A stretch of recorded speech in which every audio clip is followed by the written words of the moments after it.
क्योंकि तुमने ऐसा गंदा माहौल अपनी शादी में किया होगा।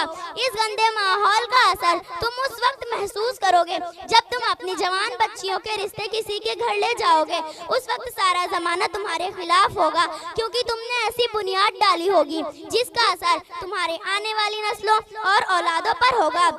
इसीलिए मेरे इस्लामी भाइयों, वादा कीजिए कि आप अपनी शादी के मौके पर या अपने रिश्तेदारों की शादी पर या अपने दोस्तों की शादी के मौके पर एक सुन्नत नबवी को जिंदा करेंगे।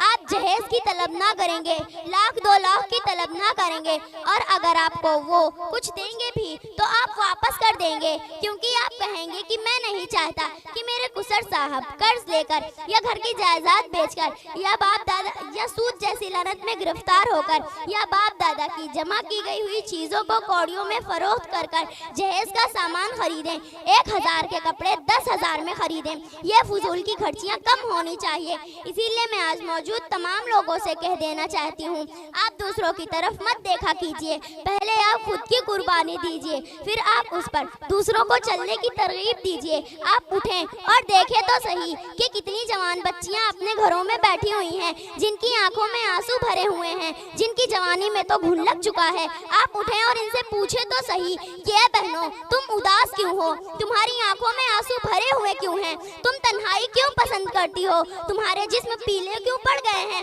तुम्हारी खुराक कम क्यों हो गई है? तुमने लोगों से मिलना जुलना क्यों खत्म कर दिया है? तुम्हारी भरी भरी जवानी पर यह कैसे? तुम्हारी जर्द जर्द जवानी, आंखों में गड्ढे और गाल अंदर क्यों है? इसलिए मैं आज अपनी आखिरी बात कहकर आपसे विदा लेना चाहती हूँ। वक्त बहुत ज्यादा हो गया है। अजीम है वह लोग जो चाहते हैं कि उन्हें कुछ नहीं चाहिए, और अगर कोई उन्हें कुछ देता भी है तो उस पर अल्लाह ताला का लाख लाख शुक्र अदा करते हैं, क्योंकि हर चीज़ अल्लाह ही की तरफ से हासिल होती है। इसलिए आप इसी वक्त ऐलान कीजिए कि जो मजबूर होंगे, जिनके घरों में जवान बच्चियां बैठी हुई हैं, आप उनकी मदद करेंगे, ताकि इससे जहेज मांगने वाले भिखारियों को गैरत हो कि दुनिया में अभी भी ऐसे बहुत से लोग मौजूद हैं जो मजबूरों की मदद करते हैं। और अगर आपसे ये भी ना हो तो आप अपनी जिंदगी में अपने बेटों की शादी में जहेज की मांग ना करें। इससे आपको दुनिया में भी मकाम हासिल होगा और आखिरत में भी कामयाबी हासिल होगी। व आखिरु दावाना अनिल हम्दुलिल्लाहि रब्बिल आलमीन। MashaAllah, an outstanding portrayal of ritual